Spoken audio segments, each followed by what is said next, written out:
What's going on, my exotic family? It's your boy Dre. Welcome back to another video, and if you're new to my channel, thank you for joining. So today's video, we're actually going to be talking about carpet python care. I did a video on my carpet python before, but that was more so from my experience, which is actually my most viewed video on YouTube. So I figured I'd go ahead and actually give you not only an update of Khalifa, my jungle carpet python, but an all-around care video on how to keep a carpet python. Stay tuned.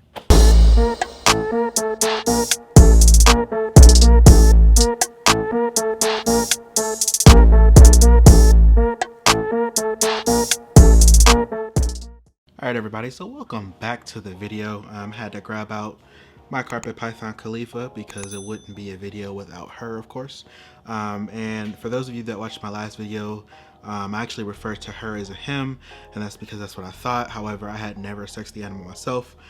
So I actually decided to do that, and it turns out Khalifa is in fact a female. So that is that. There's a little update on Khalifa, my carpet python, since the last video.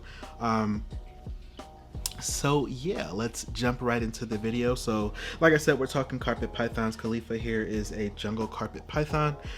These guys are native to Australia and some parts of New Guinea, and they get their name actually. Some people believe that their pattern, focus camera, there we go. Some people actually believe that their pattern actually resembles Oriental rugs, so that's why they are called carpet pythons. So that is actually something I did not know. Learn something new every day. I figured I'd share that with you guys. You may know it, may not have known it, but hey, whatever. I figured I'd throw it in the video for you. But that is Khalifa. Alrighty, so starting off with size. These guys come out as hatchlings, fairly small. They come out like the size of a pencil. I know like this particular species, they don't come out this bright. They actually come out like a very dull blackish gray. But like I said, there's multiple other species. There's green giants, there's jaguars, there's diamond, there's coastal. Whichever species you're into, I'm talking general care for carpet pythons. It may not apply to all because I know there are some size differences between some of the particular species and subspecies. So for the most part, these guys actually start off pretty small. This particular species usually ranges around 6 to 9 feet. Obviously coastals and diamonds usually get a little bigger in females. So they're not a very huge snake, more of a medium-sized intermediate snake, but not bad snakes at all. Definitely a manageable size. Touching on size, we'll jump to housing. As babies, they can be housed in about a 10-gallon, which is great to start them off in, or some people actually will do a snake rack. I actually got Khalifa a little smaller than this, so snake rack wasn't a choice for me. My snake rack is only 28 quart tub, so not gonna work. But as babies, you can start them off in a 10-gallon tank. Or some people actually will start them off in exoteras because they are climbers. These guys actually are in the same family as green tree pythons. You can see they have somewhat of the slender body. They're a little heavier in my opinion than green trees. But they are in the same family, so they are climbers. They're not supposed to be that super plump large snake. They need all those muscles for climbing because they're very, very agile snakes. And as you can see, they move around quite a bit. They're not, well, she's making me look crazy now, but I promise they usually move around quite a bit. So as adults, they shouldn't be kept in anything smaller than a 3x2x2, at least this particular species. Some other species, most people keep them in a 4x2x2 minimum. So I'm actually planning to upgrade Khalifa here very soon.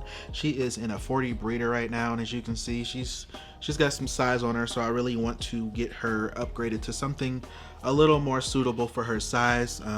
Just waiting right now to move, that way I can get her a nicer enclosure. I actually plan on doing a DIY building series, and her enclosure will be a part of that, so I'm excited for that. But as adults, that is the minimum, depending on species. But like I said, I mean, even a jungle carpet python, her size, a 4x2x2, nothing's wrong with that either. So don't feel that you hear certain requirements and feels like it has to be this and no bigger. You can go as big as you'd like. I mean, as an adult, overkill is better than underkill. So once you get the enclosure right, you want to make sure you have the right substrate. So these guys do pretty good on any naturalistic type of dirt, I guess you could say. You know, the cocoa fibers, the repti chip, you know, cypress mulch, things like that. I particularly like to keep her on Pro Cocoa. It does very well. Helps with humidity, which I like. And I have no issues with it. I actually use it in a majority of my snake enclosures. So I really, really like it. And then once you get the bedding, you get your heat source. So these guys actually like to be kept they like to be kept around the 90s ambient. So with my reptile room being pretty warm and it's summer, and then I have other enclosures in here, I try to keep her as low as possible because the temperature in here rises anyway. So I don't want her to start off the day in the 90s and the temperature rises and she's up in like the hundreds. So I try to start her off. So her heat lamp on her basking spot, it gets right to like 85. And then, like I said, as the day goes on, the heat rises and it does go up, and she does perfectly fine. As you can see, no humidity issues, no shed problems. She does perfectly fine. She's eating for me every time.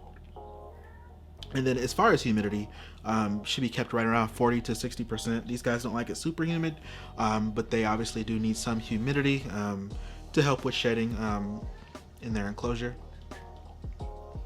So lastly, we'll talk about diet. I don't know about all carpet pythons, but mine, she's a very prolific eater. She has one of the stronger feeding responses of the snakes in my reptile room. I'll post a video of her actually eating one of the rats I gave her because, man, she's friendly now, but usually feeding day or a couple days before, I don't bother her because you come anywhere near that enclosure, she's on it. But for the most part, she's on rats.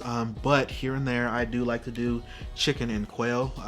That's technically a part of what they would eat in the wild naturally anyway. So I like to give her a variety, and she smashes it. She'll eat chickens, but she prefers quail. And just seeing how she eats, I feel like she prefers quail over the rats as well. So her and a few of my other snakes actually get quail, but she seems to really, really enjoy it. So I try to mix it up, and maybe I'll do a video on that coming in the future. But as for now, that is Khalifa, and that is how I care for her. And like I said, it's a very basic care guide. I didn't want to get too in depth because there are so many different particular species, subspecies, morphs, whatever, of carpet pythons, and everyone likes to do something different. However, if you have a carpet python or are looking to get one, I hope this video finds you in good health and helps you with your carpet python amongst other additional research. As always, I hope you guys enjoyed the video. Make sure you drop a comment, hit the like button, and turn those notifications on. Follow me on Instagram at DW Exotics, and stay safe, stay clean, stay healthy, stay exotic.